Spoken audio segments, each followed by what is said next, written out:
Good day, everyone. What lies before you is a seemingly simple question, but is it ever so simple? Are we using our resources wisely?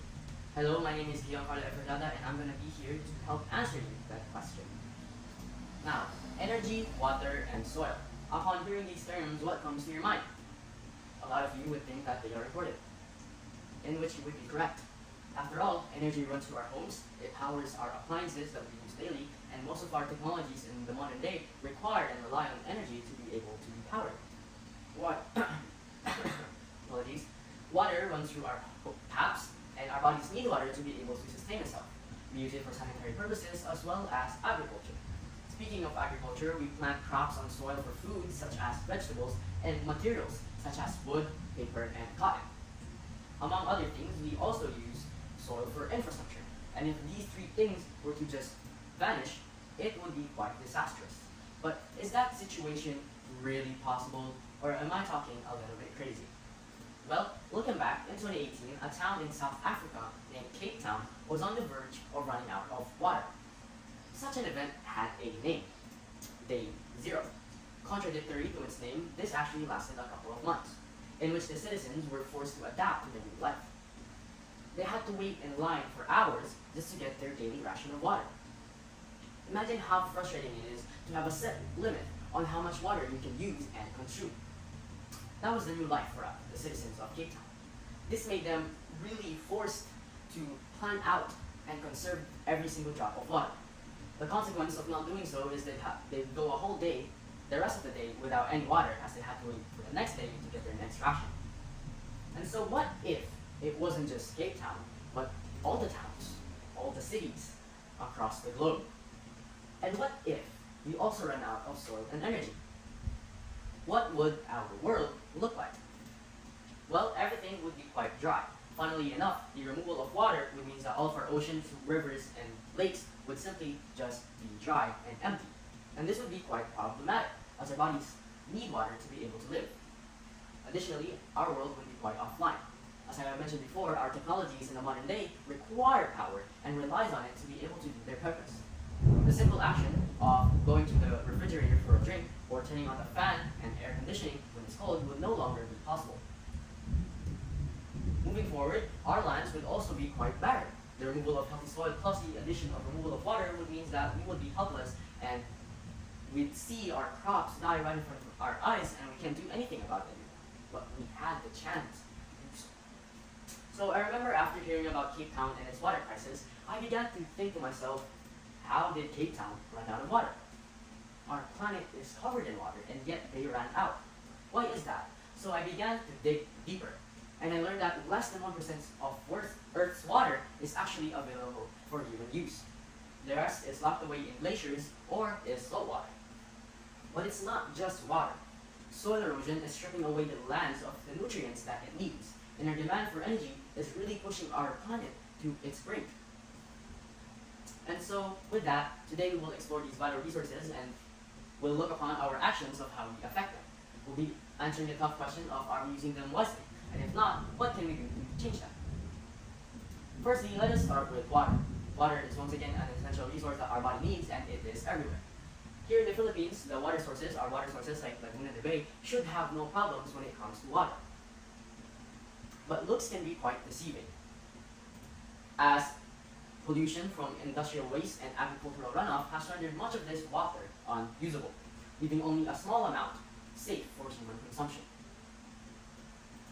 So let's think about the activities that we humans engage in daily. Whether it's industrial discharge or farming, these activities dump harmful chemicals into our water sources, not only polluting them, but leaving only a small amount safe for drinking and agriculture. Deforestation is also appropriate in this matter, as this reduces the Earth's ability to retain water, causing more runoff and less groundwater replenishment. But here's the good news. There are ways to help mitigate and reverse the damage. By protecting our watersheds through reforestation, we can maintain and restore the natural water cycle. Being water efficient and doing simple actions such as fixing leaks and buying as well as using water-saving appliances can really make a big difference. And how can we forget about pollution control? If we strengthen our environmental laws like the Clean Water Act, we can ensure that these harmful substances can never reach our water in the first place. And so now let's shift our focus into something just as critical as our water.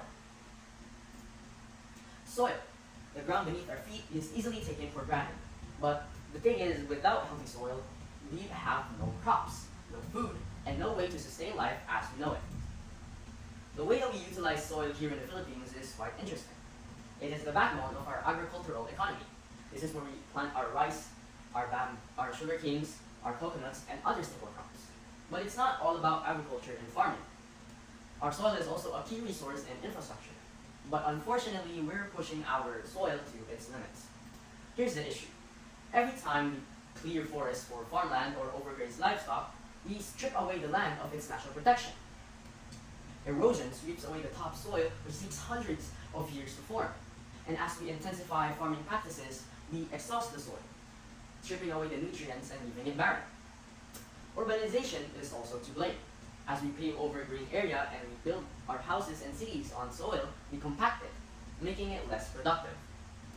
The solution, however, lies in sustainable agricultural economy practices. My apologies. Crop rotation and organic farming can help ensure that our soil remains healthy. We can also use soil erosion prevention techniques like terracing to ensure that we stop soil loss in its tracks. We can also reduce the amount of chemical inputs when it comes to our farming methods, embracing a more natural and organic farming method. This will ensure that all of our soil would be safe, healthy, and productive for generations to come. And so finally, let's talk about energy. Something that I'm sure we all use every day without often thinking where it comes from or what it costs. Here in the Philippines, we utilize both traditional and renewable energy sources.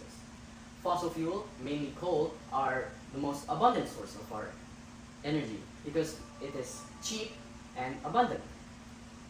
While we have been given the option to rely on renewable sources, which are much cleaner and safer, though come with their own costs, like more expensive, a need for a better infrastructure, and need for a more advanced storage solution. So with that, the reality is our reliance on fossil fuels is unsustainable.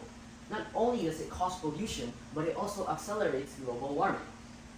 And our renewable resources, though are once again much cleaner and safer, come with their own set of challenges. Solar energy and wind energy comes with the challenge of unpredictable weather patterns, which can be less reliable without advanced storage solutions. Geothermal, on the other hand, can disrupt and destroy ecosystems which are bad for our environment. So the question is, what can we do to lower our impact? First is by investing in cleaner technologies. Carbon capture for fossil fuels can help reduce emissions. And if we invest in a more advanced storage solutions for our renewable resources, like I have mentioned before, we can ensure and make sure that they are more efficient. We can also apply environmental laws into this matter. If we hold industries accountable for their energy consumption, this can help reduce the strain on our planet. Lastly is by adopting a more healthy lifestyle when it comes to energy. By doing the actions of switching to LEDs or buying and using energy supply saving appliances, we can ease the strain and reduce the overall demand and toll on our planet. So with that, as we wrap things up today, I want you to think about the resources that we have discussed. Energy, water, and soil. These are our building blocks in our lives. And though they are under threat, not because that they are disappearing overnight, but because of how we've been using them. We also explored on how our water resources are dwindling due to overuse and pollution, how our soil is being degraded by unsustainable farming practices, and how our energy consumption, mainly from fossil fuels, is really taking a toll on our planet. But we also learned that by restoring our forests through reforestations and protecting our watersheds, as well as using more sustainable farming practices and investing in cleaner technologies when it comes to energy, can help mitigate and reverse the damage. And so I want you to look back on how we started this talk. We talked about the possibilities of these resources disappearing, just like Cape Town with its water crisis. It's easy to say that these problems are far away and there are other people out there that can solve it for us. But that is not the case. The thing is, if we don't do anything and if we stay uninformed now, what I have mentioned before, these situations could not just be fantasy anymore. They could be the new reality for us humans. So let me leave you with this. Our resources aren't infinite. They are finite. The question isn't, are we using our resources wisely? It's more on about how are we going to ensure and what are we going to do today to ensure that they are still there tomorrow. Once again, I am Giancarlo Edrada, and I would like to say thank you.